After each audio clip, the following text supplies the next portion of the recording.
Me surgeon who'd never use anything so barbaric as a scalpel. I'm speaking, of course, of Dr. Bones McCoy, played by DeForrest Kelley. This week, along with the rest of the crew of the Starship Enterprise, he's warping into one final movie adventure, Star Trek VI, The Undiscovered Country. Would you be so good as to tell me, what is your current medical status? Aside from a touch of arthritis, I'd say pretty good.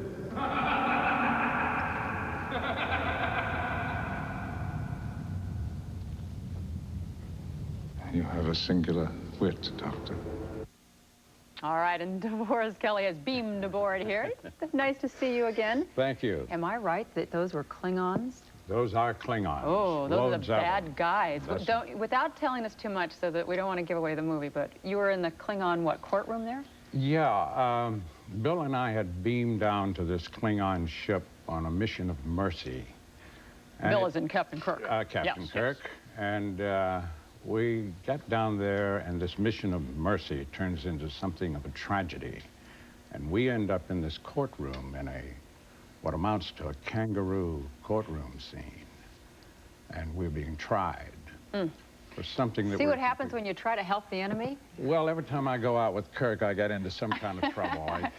But it's funny because, you know, this takes place in what, 23rd century, am I right? 23rd, right? And yet it's really kind of always a story about what's going on in our own society. So this is a contemporary story again? Very contemporary, running right along through the headlines. So I don't know whether it really wasn't on purpose. Leonard Nimoy called me, I think maybe a couple of months before they even started writing this show, and gave me an outline, an idea that he had.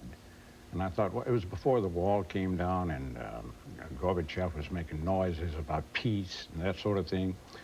So it's a very timely thing, with a lot of things going on in the movie. You know? And it's been 2 years since, I think, Star Trek V, you know, about.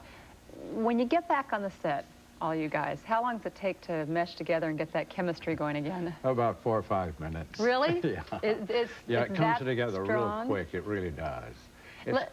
It's kind of like we never left, you know? It's like something, and part of a little poem that I wrote, I felt that Star Trek would just always be something constant, such as a sea, that it's just always there.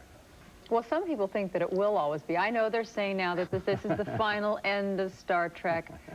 Can you tell us? I mean, do you think that...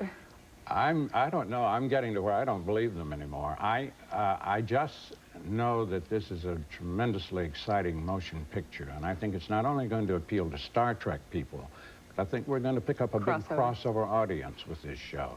So you can't tell, we are still a product as much as we all love Star Trek, and it's a business proposition, so it has to be looked at in that way. What are they going to do? And say, what are we going to do now with these old guys? Farm them out? Let somebody else have them?